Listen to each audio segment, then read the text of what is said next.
Bien, vamos entonces a ver ahora el tema de la unidad número 6 de física, lo correspondiente a energía.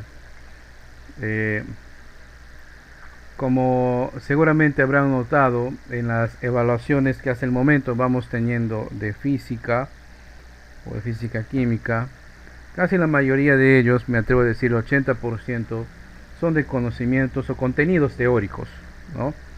Y dejando un 20% un contenido práctico, ¿no? O sea, donde se resuelve, se calcula, se determina, etcétera. Bien, como pueden observar, tenemos acá la número 6, que es el tema de energía. Para empezar, la energía es una magnitud en física, ¿ya? Es una magnitud derivada. Pero ¿qué es la energía? ¿No? En física se conceptualiza, es un concepto, más que concepto es una idea, es una definición en base a una idea, ¿no? Como la energía, como la capacidad que tienen los cuerpos de ejecutar un determinado trabajo. Es la capacidad que tienen los cuerpos para ejecutar un determinado trabajo. ¿Ok? Nos quedamos con esa definición. Si nosotros googleamos o buscamos en algunos canales, de, ¿no? de que se encargan pues de publicaciones, de contenidos científicos, ¿no?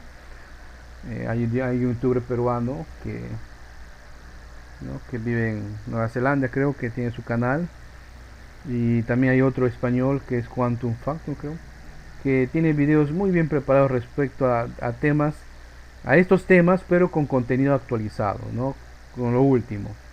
Pero para lo que queremos aprender, que es la física clásica, ¿no? En estudios generales, sin mayor especialización, sin profundizar mucho en un tema, nos quedamos con ese concepto, que es la capacidad que tienen los cuerpos para ejecutar o para realizar un determinado trabajo, ¿no? Simplecito. Ahora, en mecánica existe lo que se conoce como la energía mecánica, ¿no? En mecánica existe lo que se conoce como la energía mecánica. Y acá voy a pintar un poquito. La energía mecánica, que aquí se representa por EM, es igual o es una ecuación en donde intervienen la energía, a ver, vamos a borrar, la energía cinética más la energía potencial. ¿Ya? La energía cinética más la energía potencial. ¿Qué es la energía cinética? La energía cinética es la capacidad que tiene un cuerpo de realizar un trabajo gracias al movimiento, y cuya ecuación se resume acá, que es un medio de la velocidad de la masa, perdón, por la velocidad que tiene al cuadrado, ¿no? En donde S es la energía cinética, M es la masa y V es la velocidad. Y fíjense en esto. La velocidad se mide en metros por segundo. La masa se mide en kilogramos. Y la energía cinética es en joules, ¿no? Aquí está, joules. Se representa por la letra J y escribe joule, se pronuncia joule, ¿no? Entonces, una magnitud de la energía, una de las magnitudes, sobre todo la energía mecánica, o desde el punto de vista de la energía mecánica, de representar la energía, la magnitud es el joule, joule, ¿ya? No es newtons, ¿ya? Es el joules. Hay otras unidades, claro que hay otras unidades, otras magnitudes con las cuales también se representan la energía. ¿Ok? Entonces, ¿cuándo va a tener más energía? Cuanto más rapidez, ¿no? O sea, cuanto más velocidad tenga el cuerpo, obviamente cuanto mayor masa también, pues va a tener mayor cálculo de energía cinética. ¿Ok? Y en cambio, la energía potencial es la energía que normalmente puede tener un cuerpo, o sea, que potencialmente puede ejecutarse, puede tener una masa, un cuerpo. Generalmente la energía potencial se calcula en base a tres factores: a la masa, por eso es M, a la altura y a la aceleración de la gravedad. ¿Ok? Entonces, la energía potencial es una energía teórica, es una energía que no se está utilizando. Es una energía, como su nombre dice, que potencialmente puede tener un cuerpo, ¿sí? Una altura determinada, ¿no? Cuanto más elevado o más alto esté un cuerpo, mayor energía potencial va a tener. Cuanto mayor masa tenga un cuerpo, mayor energía potencial va a tener. La gravedad es la misma, generalmente se trabaja con la misma. ¿Ok? Entonces, y aquí pues viene una de las principios de la termodinámica, en donde que nos dice que la energía, la energía no se crea ni se destruye, solamente se transforma. ¿Correcto? Y les voy a poner un caso, ¿no? Les voy a poner un caso. A ver, lo que comúnmente nosotros vemos en nuestra ciudad, ¿no? Conductores en una moto, ¿cierto? Siempre vemos eso, conductores en una moto. Vamos a poner acá la imagen de un... Aquí está, vamos a poner esta.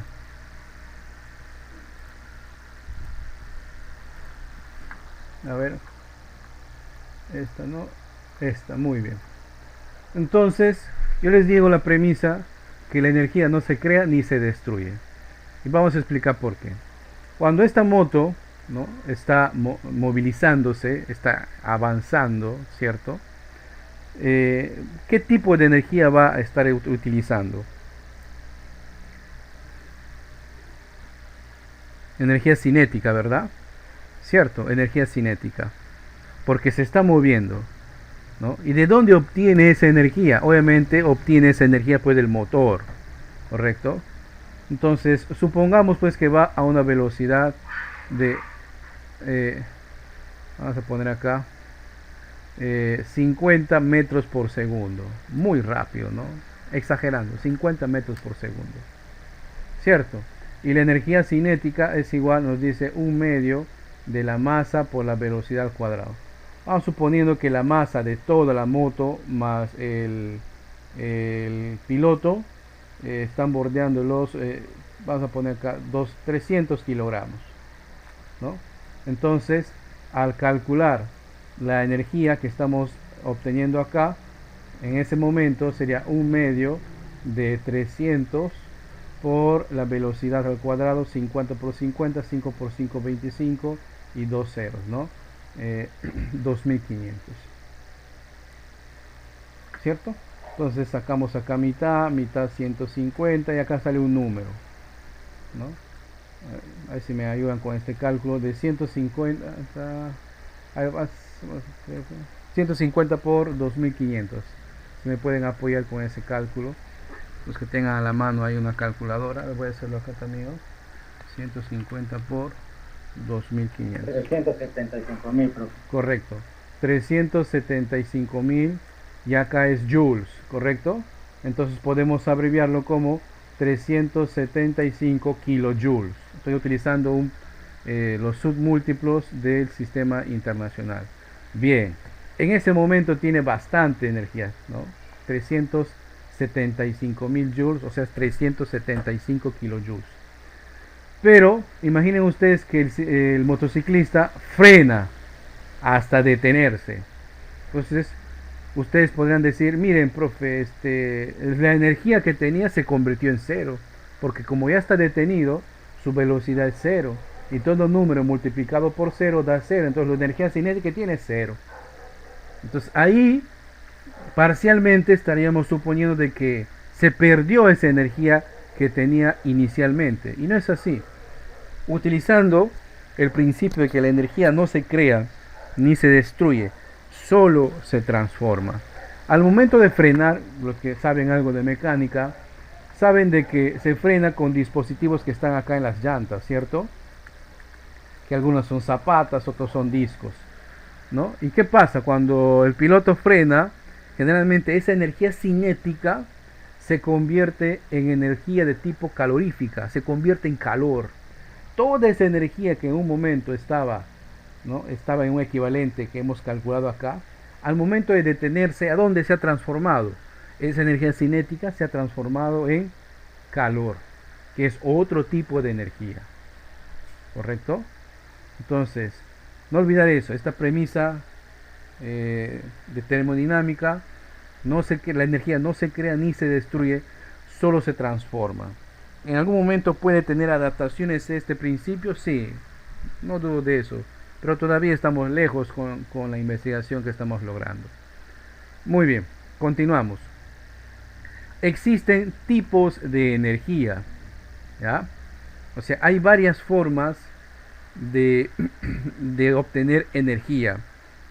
Ahora, el gran problema de la humanidad, señores, ¿no? Es cómo obtener y almacenar energía. Porque nuestra sociedad moderna, ¿no? Tecnológicamente avanzada, ¿no? Que ha avanzado mucho en el tema electrónico, necesita o tiene la necesidad de convertir, y acaba la palabra, convertir distintos tipos de energía en energía eléctrica. ¿Por qué energía eléctrica, profe? Porque la energía eléctrica nosotros la utilizamos para refrigerar los productos en casa, para convertirla en energía útil para nuestra computadora, para recargar los celulares, ¿no?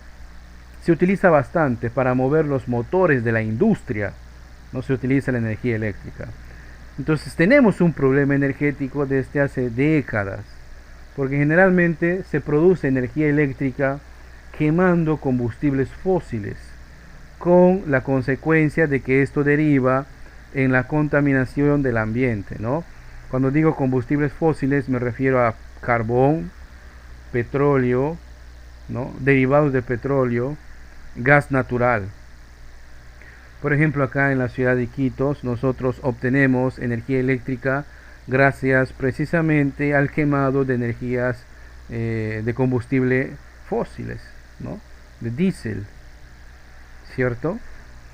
Y hay otras maneras de generar energía eléctrica. En base a esta necesidad, vamos a tipificar los tipos de energía, ¿sí?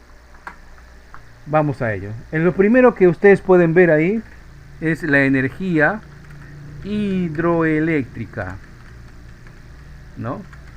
La energía hidroeléctrica, o para ser más preciso, la energía eléctrica que se obtiene de las centrales hidroeléctricas, ¿no? En realidad debería llamarse o sí está bien, energía eléctrica, pero utiliza el principio de la energía potencial. Acá tenemos un corte transversal, por ejemplo, de lo que es una hidroeléctrica. ¿Qué se hace? Se represa grandes cantidades de agua, generalmente se embalsa en un río, ¿no? Acá, por ejemplo, les voy a compartir la imagen de una hidroeléctrica pequeña, ¿no? Que quedará en una parte del mundo. Ahí está, miren. Fíjense, una hidroeléctrica en donde se generan ciertos embalses y mediante una caída por unas tuberías, el agua, como tiene una altura razonable, hay una altura razonable acá, el agua pues cae, ¿no? A una velocidad, porque su energía potencial, aquí el agua tiene energía potencial. Cuando cae, esa energía potencial se convierte en energía cinética, ¿no? Esa energía cinética a su vez hace girar acá unas turbinas.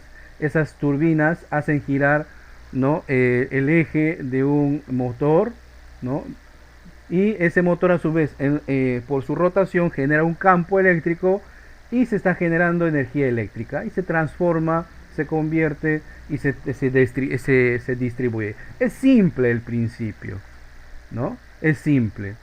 Consecuencias de las centrales hidroeléctricas. Obviamente tiene un gran impacto en el medio ambiente, porque generalmente cuando se represan ríos se generan lagos artificiales de gran tamaño y además de eso se afecta la fauna, porque donde no había agua, obviamente va a haber agua los 365 días del año, ¿no? Acá en el Perú tenemos una hidroeléctrica, de Mantaro, ¿no? Que suministra energía eléctrica a la red eléctrica nacional, se suma. Eh, Nosotros somos un sistema aislado porque no pertenecemos a la red eléctrica nacional, ¿no? La hidroeléctrica del Mantaro pues genera energía eléctrica y se suma esa energía a la red eléctrica nacional, ¿no?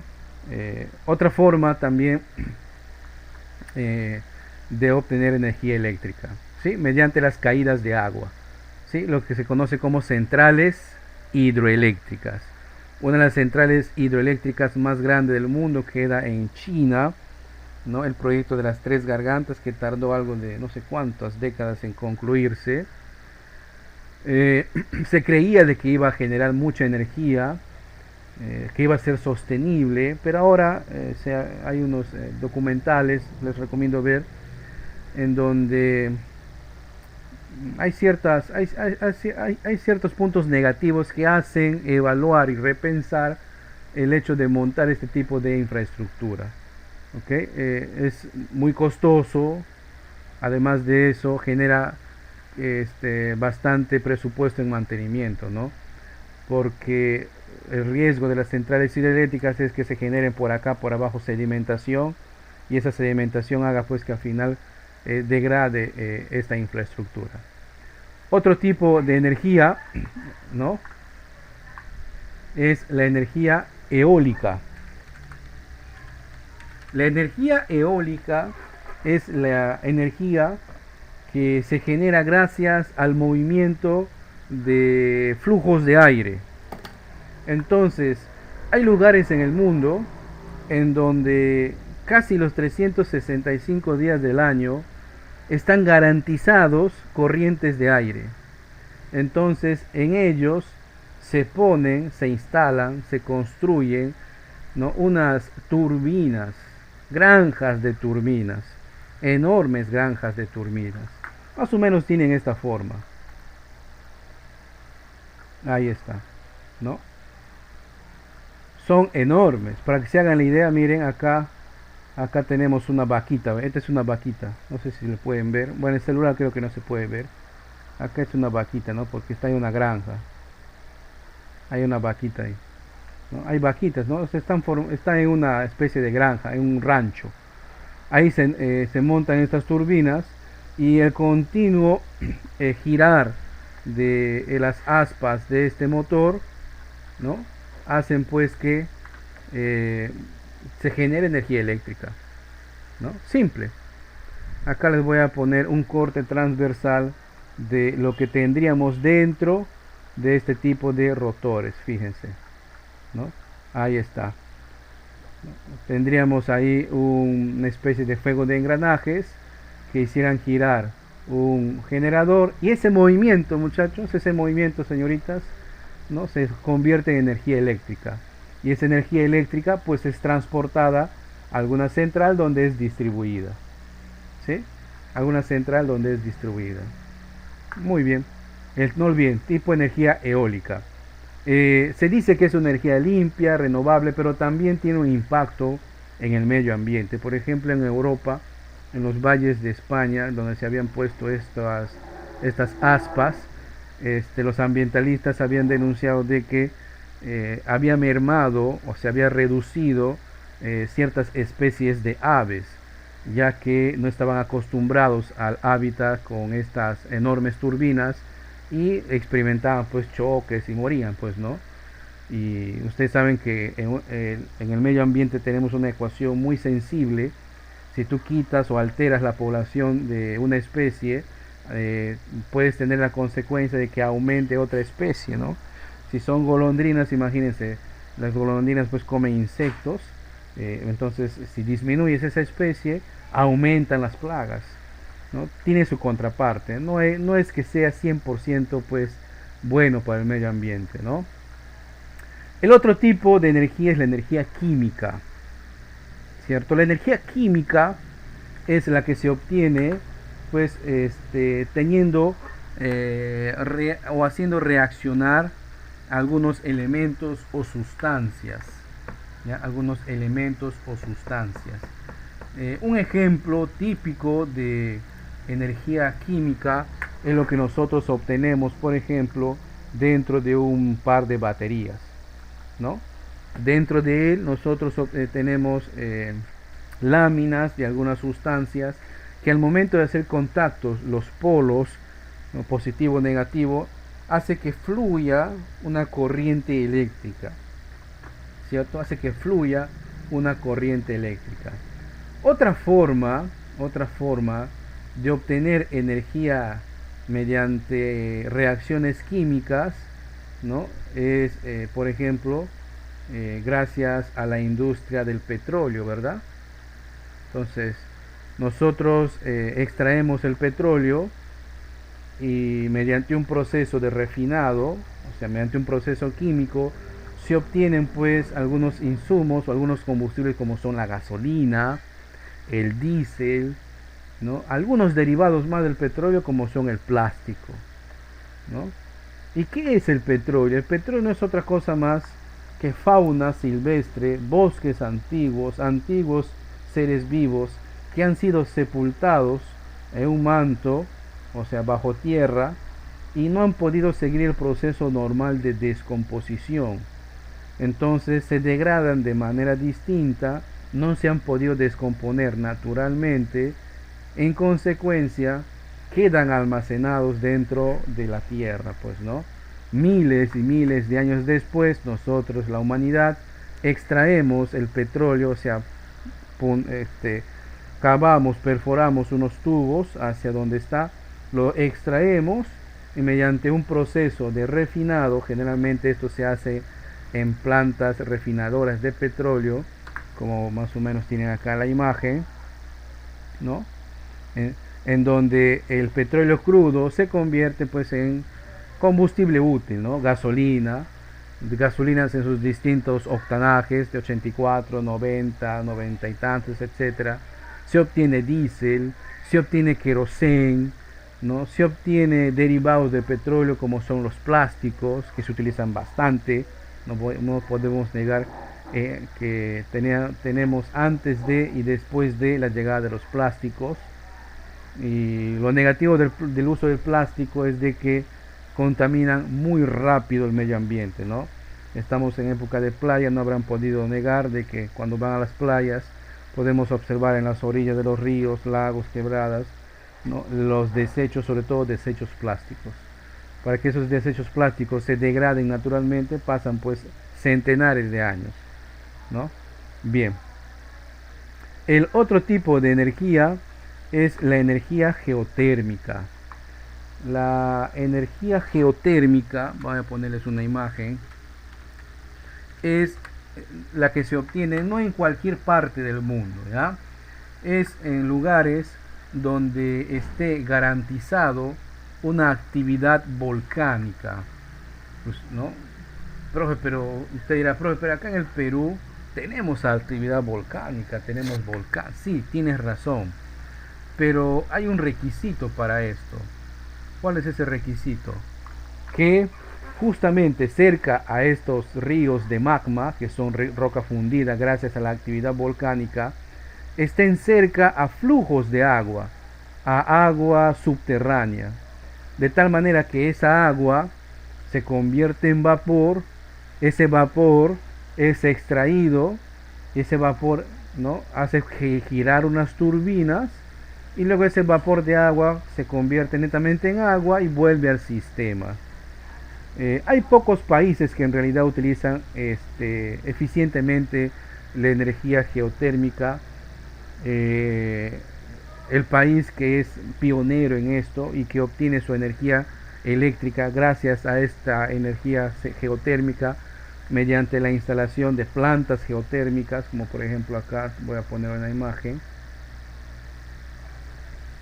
Acá tenemos una imagen de una planta geotérmica, fíjense. Los pocos países, de los contados países que tienen esta energía es, por ejemplo, Islandia. Ojo, no me refiero a Islandia, el pueblo de acá de Loreto, sino el país isla, ¿no? Que queda pues en el Atlántico, entre Groenlandia y Europa, ¿no? Eh, Aquí es una isla volcánica en donde hay mucha actividad y está garantizado este flujo, ¿no? En este país, en Islandia, por ejemplo, la energía es pero muy barata, ¿no? Porque es renovable, miren, ve. No gasta nada, no quema nada, solamente gasta en mantenimiento nada más, ¿no? Entonces, como es barato la energía acá, por ejemplo, en Islandia, se ha convertido en esta última década, desde el 2010, en uno de los países, por ejemplo, donde se anidan muchas centrales de base de datos, servidores a nivel mundial, se crean allí. Porque primero, la refrigeración está garantizada porque siempre tiene temperaturas muy bajas. Y de segundo, el consumo eléctrico es muy bajo. Entonces la factura eléctrica va a venir recontra bajo, ¿no? ¿Qué diferencia? Imagínense que nosotros querramos poner una empresa de montar servidores, o sea, máquinas que den servicios, que guarden base de datos acá en Quitos. No sería rentable porque la energía eléctrica es muy elevada acá, ¿no? Porque se crea pues en base al petróleo. Si sube el diésel, si sube el petróleo, sube nuestro recibo de energía eléctrica, ¿no? Ahí está. Aquí habría que sumar, ojo a esto, aquí habría que sumar o el otro tipo de energía que no la han puesto acá, que es la energía nuclear, ¿ya? La energía nuclear, voy a ponerles un diagrama de más o menos cómo se obtiene. Es un principio, es un principio simple. En todas las formas que nosotros estamos viendo, siempre hacen girar un rotor, ¿verdad? Un generador. Ahí está. La energía nuclear lo que utiliza es un metal radioactivamente inestable, que es uno de ellos es el uranio, uranio enriquecido, ¿no? Y ese uranio dentro de una capa gigante que tiene concreto, plomo, ¿no? Se funde unas varillas y eso a su vez genera mucho calor y alrededor de él hay agua. Esa agua se convierte en vapor, hace girar unas turbinas y esa turbina genera electricidad. Esa agua no se devuelve al ambiente, esa agua simplemente vuelve al ciclo, ¿no? Lo que se devuelve al ambiente es el agua que se utiliza para enfriar los motores. Y listo. Pues seguramente si alguna vez usted tiene la suerte de viajar a otros lugares del mundo y ver de lejos una planta de energía nuclear, pues más o menos va a ver algo como esto, ¿no? Permítanme copiar una imagen. Más o menos va a haber algo como esto. ¿No? Siempre están cerca a ríos, a lagos o a mares, porque utilizan esa agua para poder enfriar sus motores. No es que botan agua radiactivamente contaminada, sino es que el agua radiactiva se queda en ese sistema. La ventaja de este tipo de forma de generar energía eléctrica mediante las centrales termonucleares es de que no generas CO2, o sea, no generas gases de efecto invernadero, como se dice, ¿no? Como si sería con quemando petróleo o carbón. Lo negativo es de esto es de que genera desechos radioactivos que tienen que ser almacenados en lugares especiales, en silos muy profundos, vigilados, ¿no? Porque estos materiales radioactivos se degradan naturalmente pasado 10 años, 20, 50, 100, incluso hay otros que se degradan pasando 1000 años, ¿no? Porque utiliza un proceso llamado fisión. La fisión es el proceso en el cual un átomo, un núcleo de un átomo se parte, se subdivisiona, ¿no? Y esa subdivisión genera calor. Y esa subdivisión crea otros materiales, como son el yodo radioactivo, el plutonio, el uranio radioactivo. Y esos obviamente, cesio también, ¿no? Y eso obviamente genera pues contaminación radioactiva, ¿no? Que es muy dañino para la salud a mediano y a largo plazo. Seguramente habrán visto películas como Chernobyl, ¿no? O como los desastres que hubo en Japón, en Fukushima, ¿no? Que alertan sobre el uso de este tipo de energía y el riesgo que corre nuestra humanidad cuando utilizamos este tipo de energía, ¿no? Entonces, si es tan malo, ¿por qué no desaparece, profe? Porque recuerden la premisa inicial que les dije, que el gran problema de la humanidad es, ¿qué cosa? La energía. Tenemos un problema energético, no conocemos forma sustentable de generar energía. Esta es una, ¿no? Pero tiene pues sus riesgos. Ojo, que no todo con referente a la energía nuclear es malo, ¿ah? Por ejemplo, acá en el Perú tenemos una, tenemos una central nuclear pequeña, ¿no? Pero no genera energía. En esa central nuclear se generan pastillas radioactivas. ¿Para qué se utiliza eso, profe? Para tratar cierto tipo de cáncer, ¿no? Habrán escuchado ustedes la radioterapia, ¿no? Es ahí donde se generan este tipo de medicamentos, ¿no? Entonces no todo es negativo con esta onda de la energía nuclear. Eh, en Sudamérica, uno de los únicos países que tiene una central nuclear funcionando y generando energía eléctrica es en Brasil. En Brasil hay una central nuclear. Dicen, hay un programa ya para deshabilitarlo, creo que en el 2050, algo así, si no me equivoco. En Europa, por ejemplo, se han propuesto de apagar todas sus centrales nucleares hasta el 2040, ¿no? Porque ya no quieren depender de la energía nuclear, sobre todo por el riesgo. Miren, en el 2012 el mundo se dio con la realidad de que en Japón, uno de los países tecnológicamente más preparados del mundo, en consecuencia a un terremoto, pues sufrió pues un accidente nuclear, ¿verdad? En donde prácticamente se calentaron, o sea, no hubo agua de cómo enfriar, ¿no? El corazón de unos de una central, y explotó, pues, ¿no? Explotó. Entonces, sus previsiones se habían visto sobredimensionadas, ¿no?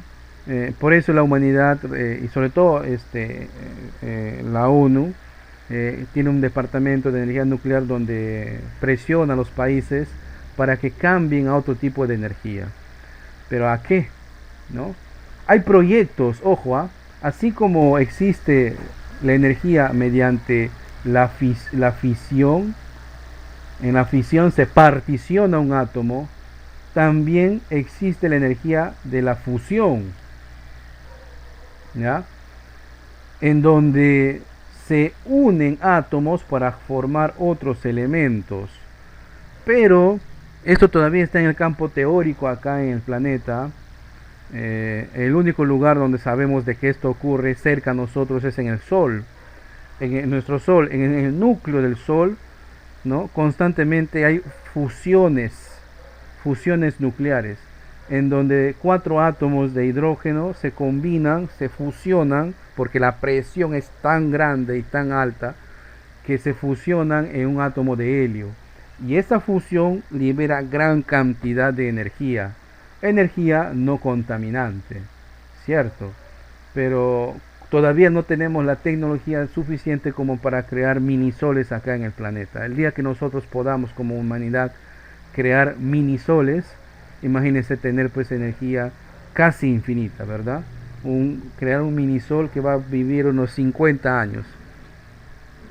Pero todavía está en el campo teórico. China es uno de los países que tiene vanguardia en esto. Pero, como les digo, todavía está en el campo teórico. Pasarán pues por lo menos 2 o 3 generaciones más para ver algún avance.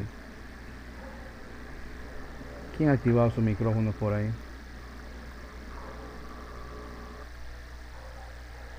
Bien. Eso es respecto a la energía. ¿Ok? No olvidar, existen tipos de energía y nosotros hemos enmarcado este tipo de energía en base a las necesidades de tener energía eléctrica, ¿sí? En las necesidades, porque hemos visto tipos de energía eólica, hidroeléctrica, geotérmica, química y la nuclear, y en todas ellas comparten algo en común, que se adapta el sistema para transformar parte de esa energía eléctrica, de ese tipo de energía en energía eléctrica. ¿Sí? Nosotros la transformamos y obviamente pues ya se distribuye, ¿no? Imagínense ustedes ¿no? una sociedad sin acceso a la energía eléctrica, ¿no? Volveríamos pues al medioevo, ¿no? A ver, acá en el chat me dice, profe, y la energía solar, correcto, me faltaba eso, ¿no?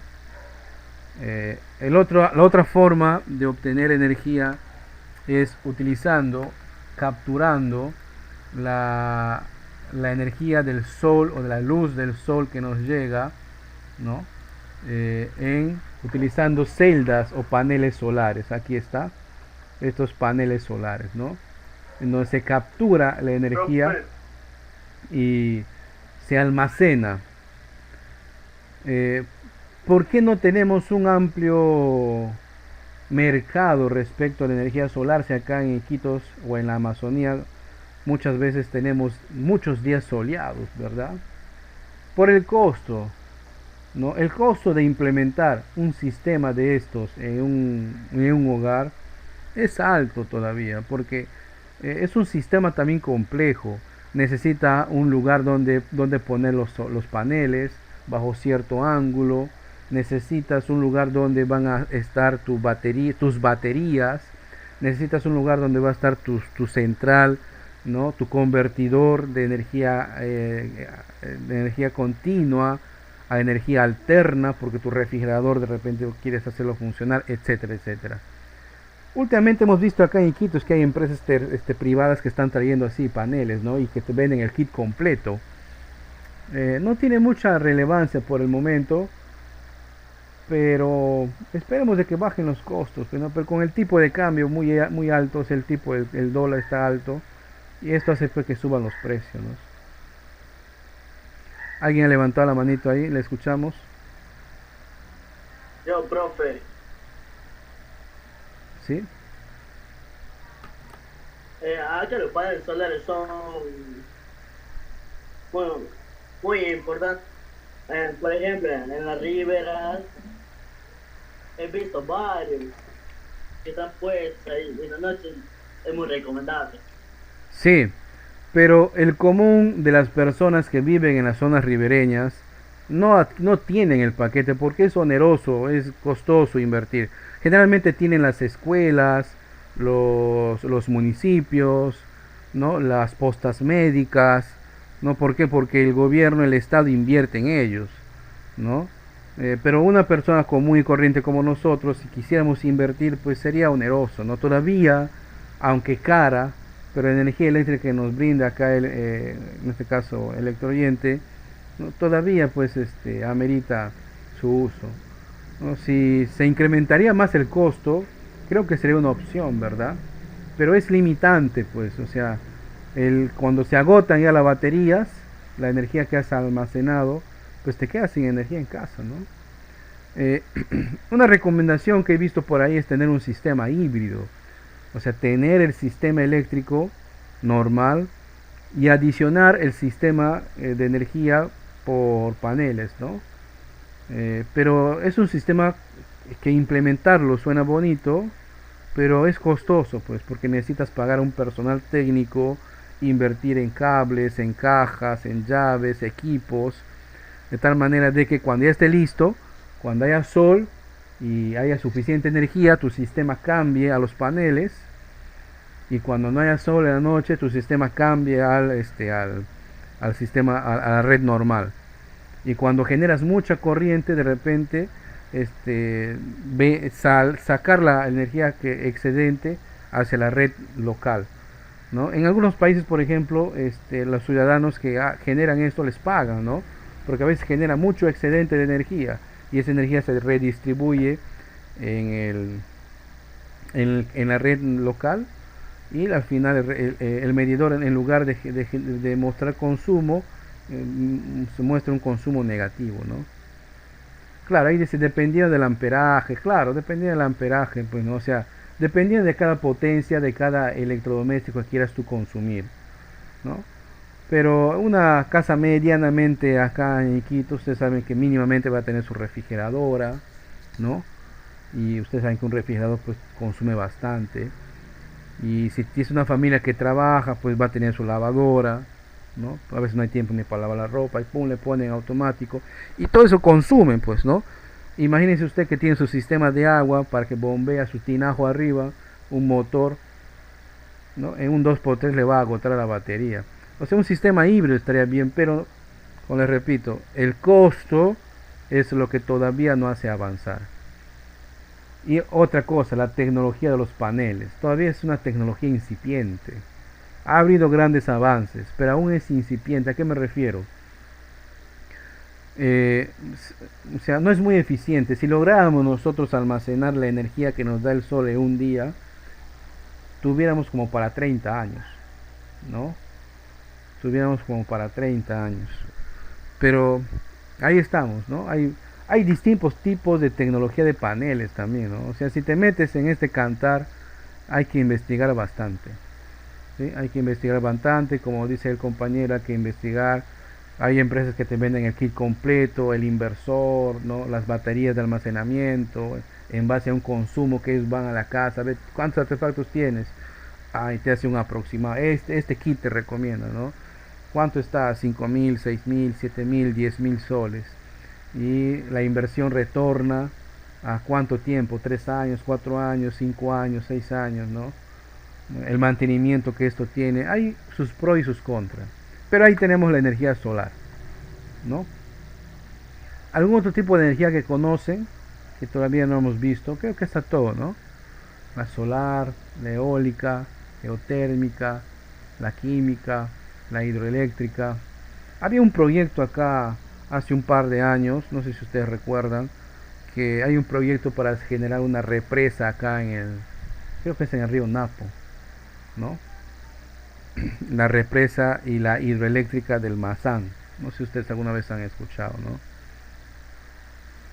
Es un proyecto que generaría tantos watts de energía eléctrica, pero obviamente tendría un enorme impacto ambiental, no dudo de eso.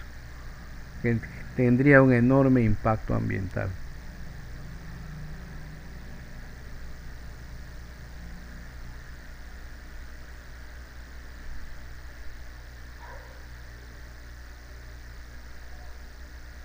Muy bien.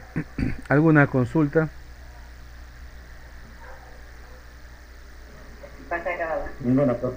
Bien.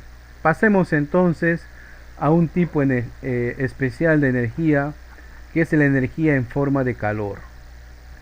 El calor es una forma de energía que se puede representar en joules, ¿sí? Pero generalmente se mide en calorías, o kilocalorías. Es el tipo de energía que tienen, por ejemplo, los envoltorios de golosinas, de alimentos. Si usted ve un alimento, o sea, una galleta, un chisito, ¿no? Pues cualquier piqueo que tú comes, que esté estandarizado y bajo los parámetros de salud, siempre están obligados a publicar cuál es la cantidad o cuál es el contenido energético que tiene, ¿no? Y lo expresan así, en calorías, ¿no? Y el calor tiene esta fórmula o esta ecuación. El calor es igual a la masa multiplicado por el calor específico multiplicado por la variación de la temperatura. La temperatura, señores, es una forma de medir la escala de calor o la energía interna de un cuerpo, ¿sí? No es igual decir que calor y temperatura, ¿ok? Que quede claro, no es igual decir calor y temperatura, son distintos. El calor es el tipo de energía de la estructura interna, de los movimientos de su estructura interna, ¿no? Ustedes seguramente habrán visto cómo si ustedes ponen metal al fuego o a un carbón, usted va a ver cómo el metal comienza a ser luminiscente, ¿no? Se torna de un color rojizo, ¿no? O color naranja, ¿correcto? ¿Por qué? Porque internamente sus moléculas están cargados de tanta energía que se comienzan a mover entre ellos muy rápidamente y sus estructuras atómicas se mueven tan rápido de que chocan entre ellos y ese choque libera un fotón, ¿no? Un fotón, o sea, un haz de luz, y esa luz es la que nosotros vemos, ¿no? Por eso los metales sometidos a calor irradian luz, con luz propia, ¿no? Y cuando se va enfriando, se va apagando esa luz. ¿Ok?